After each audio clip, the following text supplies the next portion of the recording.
Räägin natuke sümbolitest ja ka tarodest ning ruunidest. Inimene ei ole vaid bioloogiline olend, vaid ta on ka sageduse kandja. Ja tegelikkuses iga asi meie elus kannab mingit sagedust.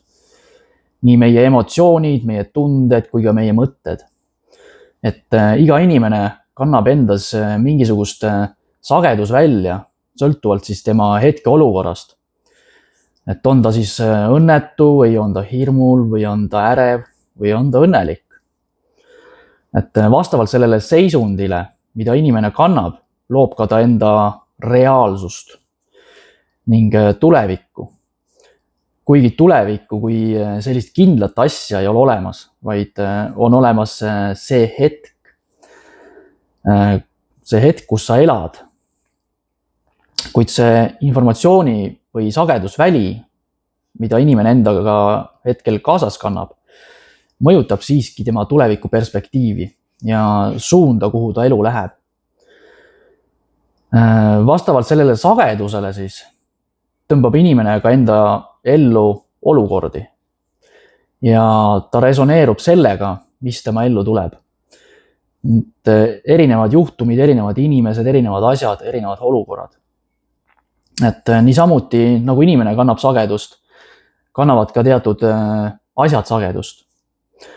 Ja maailmas on väga palju sümboleid, millel on energeetiline jäljend ja mõju. Niisamuti on ka tarokaartidel ja ruunidel teatud sümbolid, mis esindavad siis mingit kindlat sagedusspektrit. Teatud pildid tarokaartidel on siis spetsiaalselt konstrueeritud selliselt, et need resoneeruksid siis mingi kindla sageduse, emotsiooni või tundega.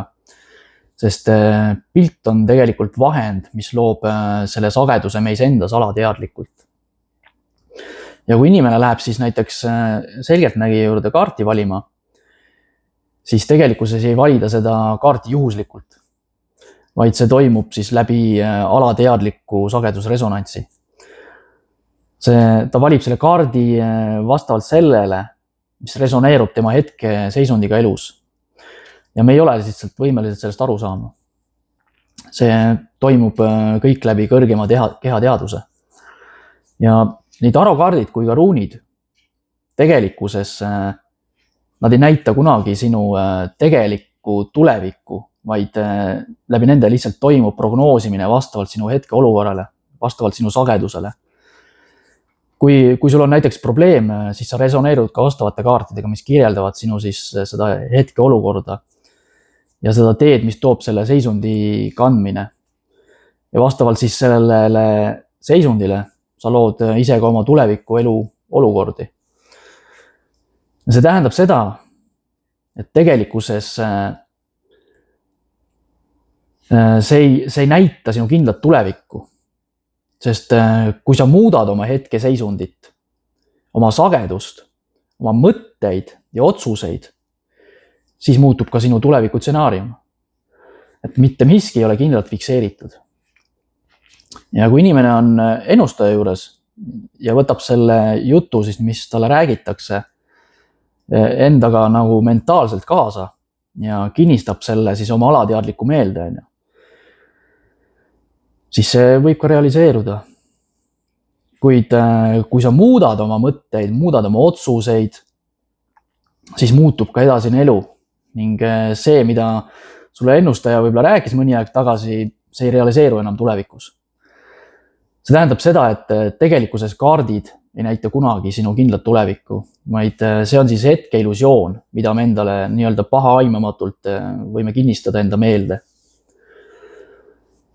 Ja väga palju kasutatakse ka erinevaid sümboleid, millele on siis kindel energeetiline mõju. Me võime näha neid kus iganes, televiisoris, filmides või mis iganes kohtades. Ning läbi nende sümbolite on võimalik siis tegelikkuses mõjutada inimese alateadlikke reaktsioone ja mõtteid. See toimib nagu meelte manipulatsioon, läbi mille me siis hakkame looma enda reaalsust. Kõik see, mida meile esitletakse kui kindlat tulevikku või suunda, mille kaudu tegelikkuses toimub meie alateadlik hirmutamine ning mille tagajärjel siis me teeme enda elus ka vastavad valikuid, siis tegelikkuses on see vaid illusioon. Läbi selliste stsenaariumite, olgu see siis sõda või mingi haigus või mingi muu katastroof, mis paneb meid tegelikult alateadliku võitleja põgenerežiimi, siis läbi selle mõjutatakse inimeste alateadlikult seda eluloomingut. Aga kui sa muudad ennast, siis muutub ka sinu elu.